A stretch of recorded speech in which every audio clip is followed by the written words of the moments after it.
Hi friends, welcome back to my channel. இன்றைக்கி நாம் பார்க்க போகிற வீடியோ என்னென்னு பார்த்தீங்கன்னா 54 வருடத்திற்கு பின் வரப்போகும் அதிசய சூரிய கிரகணம். இதே மாதிரி கிரகணம் வர இன்னும் எவ்வளவு வருஷமாகும் தெரியுமா? வாங்க இன்னைக்கு அதை பற்றி பார்க்கலாம். ஏப்ரல் 8ஆம் தேதி வர இருக்கும் முழு சூரிய கிரகணம் பலரும் காத்திருக்கும் ஒரு சிறப்பான வானியல் நிகழ்வாகும். இது சரோஸ் சுழற்சி எனப்படும் 54 ஆண்டு சுழற்சியின் ஒரு பகுதியாகும். இது கிரகணங்களை கணிக்க அவசியம். இந்த சுழற்சியானது தோராயமாக 18 வருடங்கள் நீளமானது மற்றும் ஒவ்வொரு 54 வருடங்களுக்கும் இதே போன்ற புவியியல் இடங்களுக்கு கிரகணங்களை கொண்டு வருவதற்கு பொறுப்பாகும். சரோஸ் சுழற்சி என்பது பூமி, சந்திரன் மற்றும் சூரியனின் சீரமைப்பு காரணமாக நிகழும் நிகழ்வுகளின் வரிசையாகும். இதன் விளைவாக ஒரே மாதிரியான கிரகணங்கள் ஏற்படுகின்றன. வர இருக்கும் கிரகணம் சரோ 139 ஒரு பகுதியாகும். இது 1504ஆம் ஆண்டிலிருந்து மீண்டும் மீண்டும் வருகிறது. இது வான உடல்களின் சீரான செயல்பாட்டை காட்டுகிறது. சரோஸ் சுழற்சியை புரிந்து கொள்வது சூரிய கிரகணத்தின் பின்னால் உள்ள இயக்கவியலை புரிந்து கொள்வதற்கு முக்கியமானது. இந்த சுழற்சி சுமார் 18 ஆண்டுகள் 11 நாட்கள் மற்றும் 8 மணி நேரம் வரை நீடிக்கும். இது 3 சரோஸ் சுழற்சிகளை 54 வருட காலத்திற்குள் முடிக்க அனுமதிக்கிறது. அதாவது ஒவ்வொரு 54 வருடங்களுக்கும் இதே போன்ற கிரகணத்தை ஒரே தீர்க்க ரேகையில் இருந்து பார்க்கலாம்.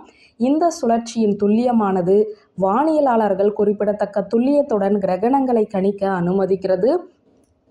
நமது சூரிய குடும்பத்தின் ஒழுங்கான தன்மை மற்றும் அண்ட நிகழ்வுகளை நிர்வகிக்கும் சிக்கலான வடிவங்களுக்கு சான்றாகும் இதனுடைய முன்கணிப்பு. அதாவது சரோஸ் 139 வரை இருக்கும் ஏப்ரல் 8 கிரகணமானது சரோஸ் 130வது சுழற்சியின் ஒரு பகுதி. இது இதற்கு முன்பு மார்ச் 29, 2006 அன்று ஆப்பிரிக்காவில் முழு சூரிய கிரகணத்தை ஏற்படுத்தியது. சரியாக 18 ஆண்டுகள் 11 நாட்கள் மற்றும் 8 மணி நேரத்திற்கு பிறகு ஏப்ரல் 8, 2024 முழு சூரிய கிரகணம் உருவாகிறது. இதனைத் தொடர்ந்து ஏப்ரல் 20, 2042 அன்று அதே சரோஸ் சுழற்சி ஆசியாவில் மற்றொரு முழு சூரிய கிரகணத்தை உருவாக்கும். சரோஸ் 139 என்பது வட அமெரிக்காவில் ஒவ்வொரு 54 வருடங்களுக்கும் ஒரு தொடர் கிரகணத்தை உருவாக்குகிறது. இது எக்ஸ்லலிக்மோஸ் நிகழ்வு என அறியப்படும் அதே பகுதிகளுக்கு அவ்வப்போது திரும்பும் மொத்தத்தின் ஒத்த பாதையில் விளைவுகிறது.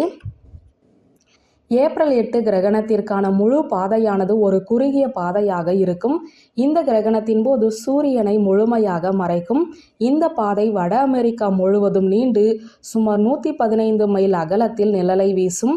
இந்த பாதையில் உள்ள பார்வையாளர்கள் பகல் நேர இருளின் சுருக்கத்தையும் வெப்பநிலையில் குறிப்பிடத்தக்க வீழ்ச்சியையும் காண்பார்கள்.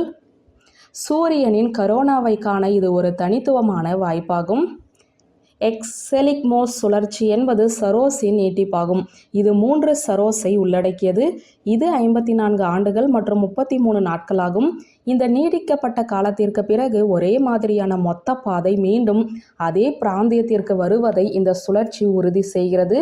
இது ஒரு நீண்ட காத்திருப்பு, ஆனால் இந்த வானியல் சம்பவங்களை கண்காணிப்பவர்களுக்கு அதே அளவிலான உற்சாகத்தையும் எதிர்பார்ப்பையும் தரக்கூடியது. சூரிய கிரகணத்தை பாதுகாப்பாக காண சரியான கண் பாதுகாப்பை பயன்படுத்துவது முக்கியம். முழுமையின் குறுகிய கட்டத்தில் மட்டுமே பாதுகாப்பு இல்லாமல் கிரகணத்தை பார்ப்பது பாதுகாப்பானது. மற்ற எல்லா நேரங்களிலும் பார்வையாளர்கள் சான்றளிக்கப்பட்ட சூரிய கிரகண கண்ணாடிகளை பயன்படுத்த வேண்டும்.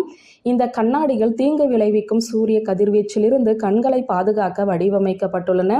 கிரகணத்தை பார்ப்பது என்பது ஒரு மறக்க முடியாத அனுபவமாகும். ஆனால் கண் பாதிப்புகளை தடுக்க எப்போதும் பாதுகாப்பை மனதில் கொண்டு செயல்பட வேண்டும். சரோஸ் 139 தொடர்ந்து கிரகணங்களை உருவாக்கும். ஜூலை 16, 2186 உச்சம் எதிர்பார்க்கப்படுகிறது. இது 10,000 ஆண்டுகளில் மிக நீண்ட முழு கிரகணமாக இருக்கும். இது பூமியில் இந்த சுழற்சியின் தாக்கத்தின் உச்சத்தையுமே குறிக்கும். வியூவர்ஸ், இந்த வீடியோ உங்களுக்கு பிடித்திருந்த லைக், கமெண்ட், ஷேர் பண்ணுங்க. நன்றி.